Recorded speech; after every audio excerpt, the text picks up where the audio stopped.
ಶಿವಾಜಿ ವಿದ್ಯಾಮಂದಿರ ಅಸ್ನೋಟಿ ಕಾರವಾರದಲ್ಲಿ 8 ಮತ್ತು 9 10ನೇ ತರಗತಿಯಲ್ಲಿ ವ್ಯಾಸಂಗ ಮಾಡ್ತಕ್ಕಂಥ ವಿದ್ಯಾರ್ಥಿನಿಯರು ಇವರೆಲ್ಲರೂ ಕೂಡ ಜೋಡಾ ತಾಲೂಕಿನ ವಿದ್ಯಾರ್ಥಿಗಳು ಮತ್ತು ಹಳಿಯಾಳ ತಾಲೂಕಿನ ವಿದ್ಯಾರ್ಥಿಗಳು, ಬೆಳಗಾವಿ, ಧಾರವಾಡ ಮತ್ತು ಬೇರೆ ಬೇರೆ ಸ್ಥಳಗಳಿಂದ ಬಂದಿರತಕ್ಕಂಥ ವಿದ್ಯಾರ್ಥಿನಿಯರು. ನಮ್ಮ ಶಾಲೆಯಲ್ಲಿ ನಾವು ಹೆಣ್ಣು ಮಕ್ಕಳಿಗಾಗಿ ಖಾಸಗಿ ಆಗಿರ್ತಕ್ಕಂಥ ಒಂದು ವಸತಿ ನಿಲಯ, ನಮ್ಮ ಶಾಲೆಯ ಶಿಕ್ಷಣವನ್ನು ಅವಲೋಕನ ಮಾಡಿರ್ತಕ್ಕಂಥ ಪ್ರೇಮಾಶ್ರಮ ಚಾರಿಟೇಬಲ್ ಟ್ರಸ್ಟ್ ಅಮದಳ್ಳಿ ಅವರು ಸುಮಾರು 1 ಕೋಟಿ ರೂಪಾಯಿ ವೆಚ್ಚದಲ್ಲಿ ಅತ್ಯುತ್ತಮವಾಗಿರ್ತಕ್ಕಂಥ ಒಂದು ಸುಸಜ್ಜಿತ ಕಟ್ಟಡವನ್ನು ಕಟ್ಟಿ ಎಲ್ಲ ಮುದ್ದು ವಿದ್ಯಾರ್ಥಿನಿಯರಿಗೆ ಶಿಕ್ಷಣಕ್ಕೆ ಅವಕಾಶ ಮಾಡಿಕೊಟ್ಟಿದ್ದಾರೆ. ಎಲ್ಲ ಉಚಿತ, ಯಾವುದೇ ರೀತಿ ಆಗಿರ್ತಕ್ಕಂಥ ಶುಲ್ಕವಿಲ್ಲ. ಇವ್ರ ಮನೆಗೆ ನಾವು ಹೋಗಿ ಶಿಕ್ಷಣವನ್ನು ನಾವು ಕೊಡ್ತೀವಿ ಅಂದಾಗ ನಮ್ಮ ಶಾಲೆಯನ್ನು ಮೆಚ್ಚಿ ನಾವು ಹೋಗಿ ಕರೆದಾಗ ನಾನು ಇವ್ರ ಮನೆಗೆ ಹೋಗಿದ್ದೇನೆ. ಮತ್ತು ಎಲ್ಲ ವಿದ್ಯಾರ್ಥಿನಿಯರು ಕೂಡ ಆರ್ಥಿಕವಾಗಿ ಹಿಂದುಳಿದಿರ್ತಕ್ಕಂಥ ವಿದ್ಯಾರ್ಥಿನಿಯರೇ, ಪ್ರತಿಭಾವಂತ ವಿದ್ಯಾರ್ಥಿನಿಯರು. ಅದು ನಮಗೆ ಹೆಮ್ಮೆ ಇದೆ. ಈ ಮಕ್ಕಳಿಗಾಗಿ ಪ್ರೇಮಾಶ್ರಮ ಚಾರಿಟೇಬಲ್ ಟ್ರಸ್ಟ್ ಎಲ್ಲ ರೀತಿಯಾಗಿರ್ತಕ್ಕಂಥ ಅವರ ಸಮವಸ್ತ್ರಗಳಿರ್ಬೋದು, ಅವರ ಪಾಠೋಪಕರಣಗಳಿರ್ಬೋದು, ಶೈಕ್ಷಣಿಕವಾಗಿರ್ತಕ್ಕಂಥ ಪರಿಕರಗಳಿರ್ಬೋದು, ಎಲ್ಲ ರೀತಿಯಾದಂಥ ವ್ಯವಸ್ಥೆಯನ್ನು ಅಚ್ಚುಕಟ್ಟಾಗಿ ಇಲ್ಲಿ ಮಾಡಿಕೊಟ್ಟಿದ್ದಾರೆ. ಜೊತೆಗೆ ನಾವು ಇವ್ರ ಪ್ರಾಥಮಿಕ ಶಾಲೆಯ ವ್ಯಾಸಂಗ ಮುಗಿದ ಮೇಲೆ ನಮ್ಮ ಶಾಲೆಗೆ ನೀವು ಬನ್ನಿ ಅಂದಾಗ ನಮ್ಮ ಶಾಲೆಯ ವ್ಯವಸ್ಥೆಯನ್ನು ಮತ್ತು ನಾವು ಮಾಡುವಂಥ ಅವರ ಯಾವುದೇ ರೀತಿಯಾಗಿರ್ತಕ್ಕಂಥ ವ್ಯವಸ್ಥಿತವಾಗಿರ್ತಕ್ಕಂಥ ಉಪಚಾರಗಳನ್ನು, ನಮ್ಮ ಶಿಕ್ಷಣವನ್ನು, ನಮ್ಮ ಬೋಧನೆಯನ್ನು ಮೆಚ್ಚಿಕೊಂಡಿರ್ತಕ್ಕಂಥ ಅವರ ಪಾಲಕರು ಮೆಚ್ಚಿ, ಎಷ್ಟೇ ಸರ್ಕಾರಿ ವಸತಿ ನಿಲಯಗಳಿದ್ದರೂ ಕೂಡ ನಮ್ಮ ಶಾಲೆಯ ಶಿಕ್ಷಣವನ್ನು ಗಮನಿಸತಕ್ಕಂಥ ಪಾಲಕರು ಮತ್ತು ಇವರಿಗೆ ಮೊದಲು ಯಾರು ಪ್ರಾಥಮಿಕ ಶಿಕ್ಷಣವನ್ನು ಕೊಟ್ಟಿದ್ದಾರೆ ಆ ಶಿಕ್ಷಕರು ಇವರಿಗೆ ಅಭಿಪ್ರೇರಣೆಯನ್ನು ನೀಡಿ ಅತ್ಯುತ್ತಮವಾಗಿರ್ತಕ್ಕಂಥ ಗುಣಾತ್ಮಕ ಶಿಕ್ಷಣ ನೀಡುವಂಥ ಶಾಲೆ ಅಸ್ನೋಟಿಯಲ್ಲಿದೆ, ಶಿವಾಜಿ ವಿದ್ಯಾಮಂದಿರ.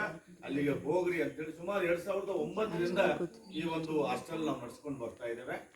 ಪ್ರೇಮಾಶ್ರಮ ಚಾರಿಟೇಬಲ್ ಟ್ರಸ್ಟ್ ಅನ್ನು ನಾನು ಇಲ್ಲಿ ಸ್ಮರಿಸ್ಕೊಳ್ತೇನೆ. ಅವರ ಕೊಡುಗೆ ಅತ್ಯಂತ ಅಪಾರವಾಗಿರ್ತಕ್ಕಂಥದ್ದು. ಅವರ ಕೊಡುಗೆಯನ್ನು ನಾವು ಮಾತಿನಲ್ಲಿ ಹೇಳಲಿಕ್ಕೆ ಆಗೋದಿಲ್ಲ. ಅಷ್ಟೊಂದು ನಮಗೆ ಬೆಂಬಲವಾಗಿ ಮತ್ತು ಒಂದು ಸ್ಟ್ರೆಂತ್ ಆಗಿ ನಿಂತಿದ್ದಾರೆ.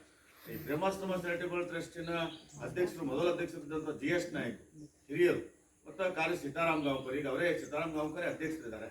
ಮತ್ತು ಅದಕ್ಕೆ ಸಪೋರ್ಟಿವ್ ಆಗಿ ಬಹಳಷ್ಟು ಮಂದಿ ಅವ್ರ ಟ್ರಸ್ಟಿಗಳಿದ್ದಾರೆ. ಬಹುಶಃ ಅವರ ಕೊಡುಗೆಯನ್ನು ನಾನು ಇಲ್ಲಿ ಬಹಳ ಮುಕ್ತ ಕಂಠದಿಂದ ಪ್ರಶಂಸಿಸ್ತೇನೆ. ನಾವು ನಮ್ಮ ಶಿಕ್ಷಣವನ್ನು, ನಮ್ಮ ಕೊಡುಗೆಯನ್ನು ನೋಡಿರ್ತಕ್ಕಂಥ ಅನೇಕ ಶಾಲೆಗಳು ತಾಲೂಕಿನಲ್ಲಿದ್ದಾವೆ. ಬಟ್ ಅಸ್ನೋಟಿ ಶಾಲೆಗೇ ಉಪಯೋಗವಾಗಲಿ, ಅಸ್ನೋಟಿ ಶಾಲೆಗೆ ಒಂದು ರೀತಿಯ ಮಕ್ಕಳ ಕೊಡುಗೆಯನ್ನು ಕೊಡುವುದರ ಜೊತೆಗೆ ಎಲ್ಲ ಗುಡ್ಡಗಾಡು ಪ್ರದೇಶದ ಮಕ್ಕಳಿಗೆ ಒಂದು ಶಿಕ್ಷಣದ ಕೊಡುಗೆಯನ್ನು ಕೊಟ್ಟಿರ್ತಕ್ಕಂಥ ಪರಿಕಲ್ಪನೆಯನ್ನು ಒತ್ತಿದಾರಲ್ಲ ಪ್ರೇಮಾಶ್ರಮ ಚಾರಿಟೇಬಲ್ ಟ್ರಸ್ಟ್, ಅವರನ್ನು ನಾನು ಇಲ್ಲಿ ಮತ್ತೊಮ್ಮೆ ಸ್ಮರಿಸ್ಕೊಳ್ತಾ ಅಭಿನಂದಿಸ್ತೇನೆ. ಹಾಗಾಗಿ ಎಲ್ಲ ವಿದ್ಯಾರ್ಥಿಗಳು ಕೂಡ ಒಬ್ಬರಿಗಿಂತ ಒಬ್ಬರು ಪ್ರತಿಭಾವಂತರಿದ್ದಾರೆ. ಹಾಗಾಗಿ ಮಹಿಳಾ ಶಿಕ್ಷಣ ಜಾಗೃತಿ ಮತ್ತು ಇವರು ಶಿಕ್ಷಣ ಪ್ರೌಢ ಶಿಕ್ಷಣ ಮುಗಿದ ಮೇಲೂ ಕೂಡ ಉನ್ನತ ಶಿಕ್ಷಣವನ್ನು ಕೊಡಿಸುವಂಥ ಜವಾಬ್ದಾರಿ ನಾನು ಹೊತ್ಕೊಂಡಿದ್ದೆ.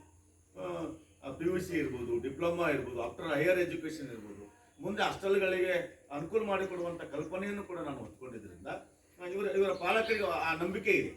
ಗಣೇಶರವರು ಭಾಳಷ್ಟು ನಮ್ಮ ಮಕ್ಕಳಿಗೆ ಸಹಾಯವನ್ನು ಮಾಡ್ತಾರೆ, ಅವರಿಗೆ ಒಂದು ಮಾರ್ಗದರ್ಶನವನ್ನು ನೀಡ್ತಾರೆ. ಈ ಎಲ್ಲ ಕಲ್ಪನೆ ಇಟ್ಕೊಂಡಿರ್ತಕ್ಕಂಥ ಪಾಲಕರು ನಮ್ಮೊಂದಿಗೆ ಕೈ ಜೋಡಿಸಿದ್ದಾರೆ. ಹಾಗಾಗಿ ಸರ್ಕಾರ ಇವತ್ತು ಎಲ್ಲ ಕಡೆ ಹಾಸ್ಟೆಲ್ಗಳನ್ನು ಮಾಡಿದ್ರು ಕೂಡ ನಮಗೇನು ಆ ಕೊರತೆ ಇಲ್ಲ. ಯಾಕಂದ್ರೆ ಪ್ರೇಮಾಶ್ರಮ ಚಾರಿಟೇಬಲ್ ಟ್ರಸ್ಟ್ 24 ವಿದ್ಯಾರ್ಥಿನಿಯರಿಗೆ ಅನುಕೂಲ ಮಾಡಿಕೊಟ್ಟಿದ್ದಾರೆ ಮತ್ತು ಶಾಲೆಯ ವಿದ್ಯಾರ್ಥಿಗಳಿಗೆ ಕೂಡ ತುಂಬ ಅನುಕೂಲವನ್ನು ಮಾಡಿಕೊಡ್ತಾ ಇದ್ದಾರೆ. ಇವತ್ತು ನಮ್ಮಲ್ಲಿ ಗಂಡು ಮಕ್ಕಳ ಹಾಸ್ಟೆಲನ್ನು ಕೂಡ ನಾವು ವಸತಿ ನಿಲಯವನ್ನು ಕೂಡ ಖಾಸಗಿಯಾಗಿ ನಡೆಸಿಕೊಡ್ತಾ ಇದ್ವಿ. ಆ ಹಾಸ್ಟೆಲಿಗೆ ಕೂಡ ಪ್ರೇಮಾಶ್ರಮ ಚಾರಿಟೇಬಲ್ ಟ್ರಸ್ಟ್ ಬಹಳ ಉತ್ಕೃಷ್ಟವಾಗಿರ್ತಕ್ಕಂಥ ಕೊಡುಗೆಯನ್ನು ನೀಡ್ತಾ ಬಂದಿದೆ. ಸುಮಾರು 15-16 ವರ್ಷಗಳಿಂದ ಅವರ ಕೊಡುಗೆಯನ್ನು ನಾವು ಅವರ್ಣನೀಯ, ಬಹುಶಃ ಆ ಕೊಡುಗೆಯನ್ನು ನಮ್ಮಿಂದ ಬಾಯಿಂದ ಹೇಳಲಿಕ್ಕೆ ಆಗೋದಿಲ್ಲ. ಹಾಗಾಗಿ ಒಟ್ಟಾರೆಯಾಗಿರ್ತಕ್ಕಂಥ ಈ ಮಕ್ಕಳ ಈ ಮಹಿಳಾ ಶಿಕ್ಷಣದ ಆದ್ಯತೆ ಎಷ್ಟು ಮುಖ್ಯ ಅನ್ನೋದನ್ನು ಮನಗಂಡಿರ್ತಕ್ಕಂಥ ಪ್ರೇಮಾಶ್ರಮ ಚಾರಿಟೇಬಲ್ ಟ್ರಸ್ಟ್ ಇವತ್ತು ನಮ್ಮ ಶಾಲೆಗೆ ಒಂದು ದೊಡ್ಡ ಕೊಡುಗೆಯನ್ನು ಕೊಟ್ಟಿದೆ. ಹಾಗಾಗಿ ನಮ್ಮ ಶಾಲೆ ಇವತ್ತು ತಾಲೂಕಿನಲ್ಲಿ, ಜಿಲ್ಲೆಯಲ್ಲಿ ಒಂದು ರೀತಿಯ ಹೆಮ್ಮೆಯ ದೇಗುಲವಾಗಿ ಬೆಳೆದು ನಿಂತಿದೆ ಅಂತಂದರೆ ಪ್ರೇಮಾಶ್ರಮ ಚಾರಿಟೇಬಲ್ ಟ್ರಸ್ಟ್ನ ಕೊಡುಗೆ ಕೂಡ ಸಿಂಹಪಾಲಿದೆ ಅನ್ನೋದನ್ನು ನಾನು ಇಲ್ಲಿ ಹೇಳಲಿಕ್ಕೆ ಇಚ್ಛಿಸ್ತೇನೆ. ಬಹುಶಃ ಎಲ್ಲ ವಿದ್ಯಾರ್ಥಿನಿಯರ ಭವಿಷ್ಯ ನಮ್ಮ ಮಾರ್ಗದರ್ಶನದಲ್ಲಿ ನಡೀತಾ ಇದೆ. ಹಾಗೆ ಮಕ್ಕಳು ಕೂಡ ನಾವೇನು ಹೇಳ್ತೇವೆ ಅದನ್ನು ಬಹಳ ಅಚ್ಚುಕಟ್ಟಾಗಿ ನಿರ್ವಹಿಸ್ತಾರೆ. ದಿನನಿತ್ಯದ ಪಾಠಗಳಿರ್ಬೋದು ಅಥವಾ ಅವರ ಗೃಹ ಪಾಠಗಳಿರ್ಬೋದು ಅಥವಾ ನಾವು ಕೊಟ್ಟಿರ್ತಕ್ಕಂಥ ಪ್ರಾಜೆಕ್ಟ್ ವರ್ಕ್ಗಳಿರ್ಬೋದು ಎಲ್ಲದನ್ನು ಅಚ್ಚುಕಟ್ಟಾಗಿ ಮಾಡಿ ಶಾಲೆಯ ಶಿಕ್ಷಣ ಜೊತೆಗೆ ಪಠ್ಯ ಮತ್ತು ಸಹಪಠ್ಯ ಎಲ್ಲದರಲ್ಲಿ ಕೂಡ ಭಾಗವಹಿಸ್ತೇವೆ. ಇವತ್ತೆಲ್ಲ ಇವು ಮಕ್ಕಳು ಕ್ರೀಡೆಯಲ್ಲಿ ಬಹಳ ಮುಂದೆ ಇರ್ತಕ್ಕಂಥ ಮಕ್ಕಳು. ಇವತ್ತು ಖೋ ಖೋ ಇರ್ಬೋದು, ಕಬಡ್ಡಿ ಇರ್ಬೋದು, ಥ್ರೋಬಾಲ್ ಇರ್ಬೋದು, ಅಥ್ಲೆಟಿಕ್ಸ್ ಎಲ್ಲ ಒಂದು ಆಟಗಳಲ್ಲಿ ಕೂಡ ಈ ಮಕ್ಕಳು ಪಾಲ್ಗೊಳ್ಳುವಂಥ ಹುಮ್ಮಸ್ಸನ್ನು ಹೊಂದಿದ್ದಾರೆ. ಇಂಥ ಮಕ್ಕಳನ್ನು ಪಡೆದದ್ದು ನನ್ನ ಮತ್ತು ನಮ್ಮ ಶಾಲೆಯ ಭಾಗ್ಯ ಅಂತೇಳಿ ಭಾವಿಸ್ತೇನೆ. ನಮಸ್ಕಾರ.